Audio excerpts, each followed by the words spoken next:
Hello दोस्तों, स्वागत है आप सभी का एक नए से मूवी एक्सप्लेनेशन की इस वीडियो में। तो दोस्तों, आज के इस वीडियो में मैं आपको हाल ही में एक नई मूवी रिलीज हुई है जिसका नाम है राउतों का राज। इस मूवी का जो है मैं आज पूरी एक्सप्लेनेशन वीडियो आपके साथ शेयर करने वाला हूं। तो चलिए बिना किसी देरी के मूवी के एक्सप्लेनेशन को शुरू करते हैं। तो फिल्म की कहानी शुरू होती है सेवाधाम स्कूल से, जो उत्तराखंड राउतों में है। सेवाधाम स्कूल एक स्पेशल स्कूल है और ये स्कूल ब्लाइंड स्टूडेंट्स के लिए है। एक दिन सेवाधाम स्कूल के अंदर स्कूल की वार्डन मैडम का डेथ हो जाती है एंड वहाँ पुलिस इन्वेस्टिगेशन के लिए आ जाती है। लेकिन मूवी में सबसे बड़ा सस्पेंस ये है कि ये जो सेवाधाम स्कूल है, ये स्कूल ब्लाइंड स्टूडेंट्स के लिए तो है, लेकिन पिछले 15 साल में राउतू में एक भी ऐसा डेथ केस और मर्डर केस नहीं हुआ है। तो मूवी की कहानी को एंड तक जरूर सुनना, क्योंकि एंड में जिसने मर्डर किया है उसका नाम सुन के आपके होश उड़ जाएंगे। सेवाधाम स्कूल में वार्डन की डेथ के बाद ये केस अब राउतू के एक इंस्पेक्टर जिनका नाम दीपक नेगी है वो हैंडल करने लगते हैं। पुलिस अब वार्डन के रूम में छानबीन करने लगती है और स्कूल के प्रिंसिपल और स्टाफ मेंबर से पूछताछ करने लगती है। वार्डन के रूम से पता चलता है कि वार्डन का मोबाइल मिसिंग है, लेकिन स्कूल में प्रिंसिपल का असिस्टेंट जिसका नाम त्रिजोगी है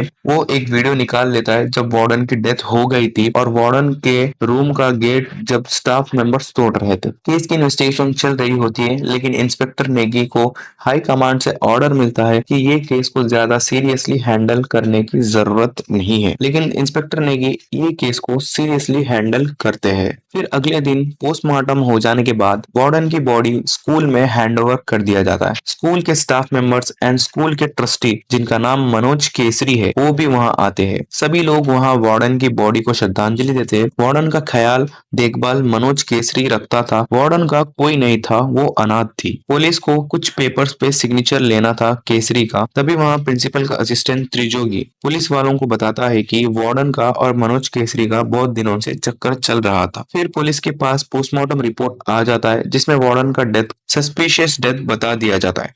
फिर इंस्पेक्टर नेगी अपने ऑफिसर्स को फिर से स्कूल भेजते हैं। स्कूल के स्टाफ मेंबर से पूछताछ करने लगते हैं। स्कूल में इन्वेस्टिगेशन करने के दौरान पता चलता है कि स्कूल के सीसीटीवी कैमरास खराब थे। मनोज केसरी वार्डन को रात में मिलने आता था और सुबह होने से पहले चला जाता था, और वार्डन ने दिया नाम की एक लड़की को स्कूल से निकाल दिया था। फिर इंस्पेक्टर नेगी अपने लैपटॉप में एक वीडियो देखता है जो प्रिंसिपल का असिस्टेंट त्रिजोगी ने शूट किया था। वीडियो देखने पर पता चलता है कि वार्डन का मोबाइल प्रिंसिपल ने चुरा लिया था जब वार्डन की डेथ हो गई थी। फिर अगले दिन पुलिस प्रिंसिपल से मिलने जाता है, लेकिन प्रिंसिपल अपने गांव भाग जाता है। फिर इंस्पेक्टर नेगी स्कूल में नताशा मैडम से मिलती है जो एक म्यूजिक टीचर है। नताशा मैम बताती है कि वार्डन कभी भी खुश नहीं रहती थी और वो बहुत पुराने ख्यालात की थी। इसी बीच नताशा मैडम दिव्या और रजत के बारे में भी बताती है। रजत एक ब्राइट स्टूडेंट है जो अच्छे अच्छे मोटिवेशनल स्पीच लिखता है। फिर इंस्पेक्टर नेगी को एक इन्फॉर्मर का कॉल आता है एंड पता चलता है कि एक बिल्डर जिसका नाम अशरत जानी है उसका वार्डन के साथ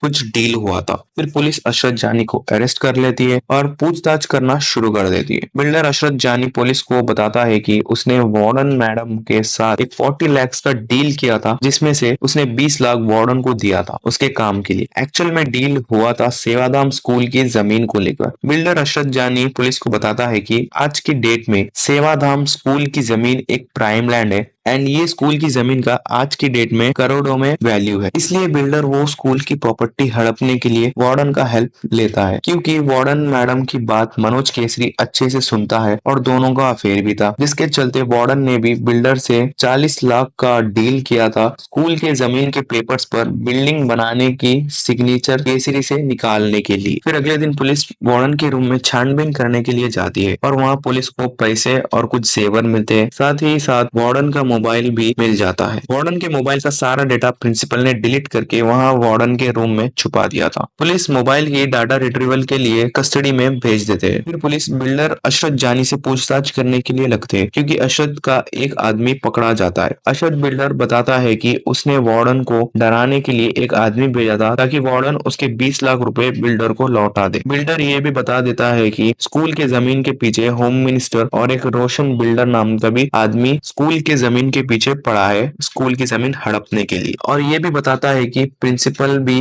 20 लाख लिया है वो स्कूल की जमीन बिल्डर को दिलाने के लिए। फिर अगले दिन इंस्पेक्टर स्कूल जाता है प्रिंसिपल को मिलने के लिए, लेकिन प्रिंसिपल उस दिन भी स्कूल नहीं आता है। लेकिन स्कूल में इंस्पेक्टर नेगी रजत से मिलता है और बात करता है, और तभी रजत से बात करने के दौरान ये पता चलता है कि स्कूल से एक लड़की मिसिंग है और उसकी दोस्त दिव्या को स्कूल से निकाल दिया गया था। इंस्पेक्टर अब दिव्या से मिलने उसके घर जाता है एंड उसी दौरान पुलिस वालों को वो मिसिंग लड़की का भी पता चल जाता है स्कूल के सिक्योरिटी गार्ड से। पुलिस स्कूल में इन्वेस्टिगेशन करने के दौरान ये पता चलता है कि पायल नाम की एक लड़की कुछ दिनों से मिसिंग है एंड एक गोविंद नाम का लड़का पायल के साथ कुछ गलत काम किया था। गोविंद प्रिंसिपल का फर्स्ट असिस्टेंट था, लेकिन गोविंद की घिनौनी हरकत की वजह से वार्डन ने गोविंद को स्कूल से निकाल दिया था। पुलिस को स्कूल के वॉचमैन से गोविंद तक पहुंचने का पता भी मिल गया था और पायल के घर का एड्रेस भी मिल गया था। पुलिस फिर पायल के घर जाती है, लेकिन पायल के घर से पता चलता है कि पायल स्कूल में है। फिर यहाँ से पायल मिसिंग है इसके बारे में पता चलता है। फिर पुलिस गोविंद के घर जाकर गोविंद को अरेस्ट करके कस्टडी में पूछताछ करने लग जाती है। फिर गोविंद से पूछताछ करने के दौरान पता चलता है कि गोविंद ने पायल नाम के लड़की का रेप किया था और ये बात वार्डन मैम को पता चल गई थी, जिसके कारण वार्डन ने गोविंद को स्कूल से निकाल दिया था। गोविंद पुलिस को ये भी बताता है कि उसने दशहरे की रात स्कूल जाके स्कूल के सीसीटीवी कैमरेस का हार्ड ड्राइव चुरा लिया था। फिर पुलिस नेक्स्ट दिन स्कूल जाती है प्रिंसिपल से मिलने के लिए। इंस्पेक्टर को प्रिंसिपल से पता चलता है कि रोशन बिल्डर ने प्रिंसिपल को और वार्डन को 20 लाख रुपए दिए थे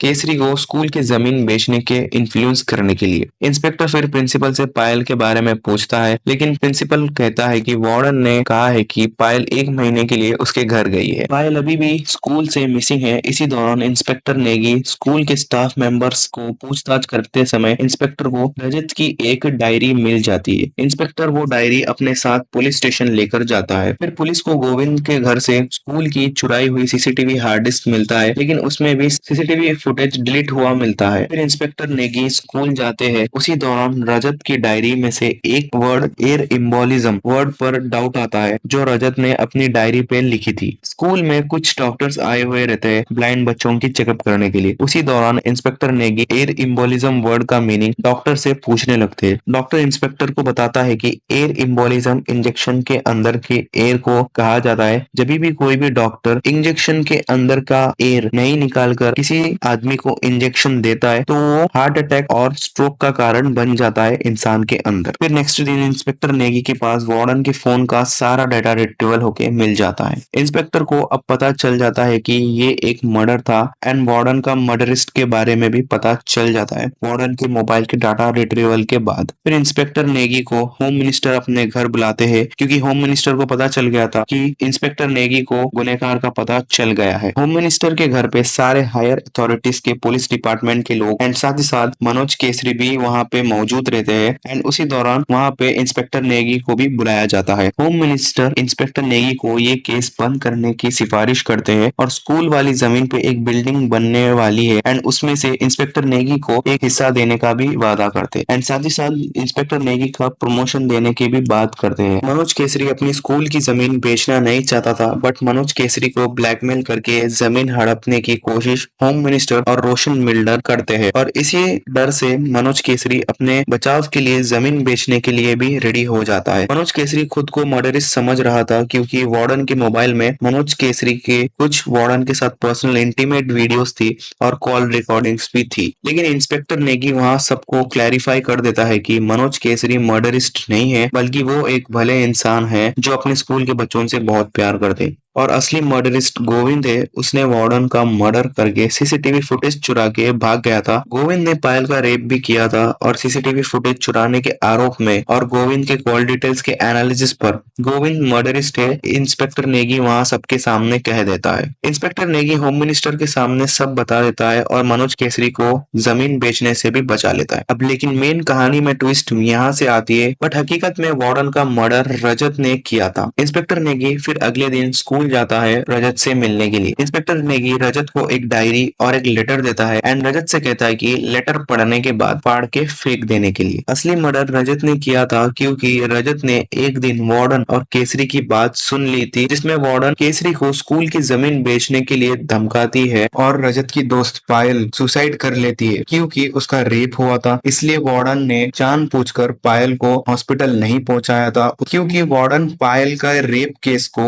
मर्डर केस में बदलकर केसरी को धमकाकर स्कूल की जमीन हड़पना चाहती थी एंड धमकी देकर स्कूल के जमीन के पेपर्स रोशन बिल्डर को दे देने के बारे में कही थी, क्योंकि रोशन बिल्डर स्कूल के जमीन के ऊपर एक बिल्डिंग बनाना चाहता था। रजत को उसकी दोस्त पायल के लिए अफसोस होता है क्योंकि वार्डन की वजह से पायल मर गई और वार्डन ने पायल की बॉडी को कहीं दफना दिया था। यही बात सुन के रजत को गुस्सा आता है और रजत वार्डन को एयर एम्बोलिज्म टेक्निक का यूज करके वार्डन जब अपने कमरे में सोती है उसके कमरे में जाके इंजेक्शन का यूज करके वार्डन को रजत मार देता है। गोविंद भी उसी दिन वहाँ सीसीटीवी का हार्ड डिस्क चुराने के लिए स्कूल में जाता है, लेकिन गोविंद सीसीटीवी फुटेज चुराने के बाद फुटेज को डिलीट कर देता है एंड फुटेज डिलीट होने के कारण रजत बच जाता है और सारा इल्जाम गोविंद के नाम पर इंस्पेक्टर लगा देता है। बस यहीं पे ये वाला केस जो है क्लोज हो जाता है। फिर इंस्पेक्टर नेगी अपनी पुलिस की नौकरी से रिजाइन करके अपने घर चले जाते हैं। गाइज होप सो आप सभी को जो है मूवी की एक्सप्लेनेशन जरूर पसंद आई होगी। अगर आई है तो प्लीज इस वीडियो को एक लाइक कर देना एंड चैनल को जो है सब्सक्राइब कर देना, क्योंकि मैं इसी चैनल के ऊपर न्यूली रिलीज्ड मूवी की जो है एक्सप्लेनेशन वीडियोस लाते रहूंगा। तो चलिए मिलते हैं एक नई मूवी की एक्सप्लेनेशन की वीडियो के साथ।